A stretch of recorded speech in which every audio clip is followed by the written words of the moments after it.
过来看高雄人武昨暗讲，伫咧水管路有路边的车红灯熊熊着火，规支烧起来，加在是无人着伤。消防理由可能是下骹的控制灯箱先着火，这详细过来调查。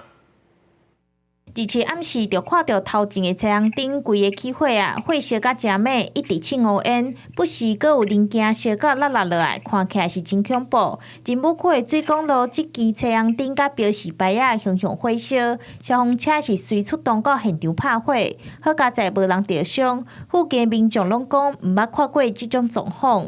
嘛看到安尼，伊个在一线路就拍电啊叫水轮车来拍火，我来的时阵都已经涂骹淡淡啊，烧迄落已经拍煞啊，就有警员啊、派出所警员啊来咧处理安尼尔。火势号机条啊，就伫高铁轨道下面，台电初步调查认为毋是电线问题，可能是号机设备故障。经过消防局的研判，起火的是条啊。 条仔内面有真侪线路，目前搁爱调查是倒一条线路出问题，也是讲是人为的因素。经查起火原因非属路灯线路引起，相关原因需再厘清确认。另公园处将紧速办理共管路灯的修复。该号志灯火警系因为号志灯设备故障所引起。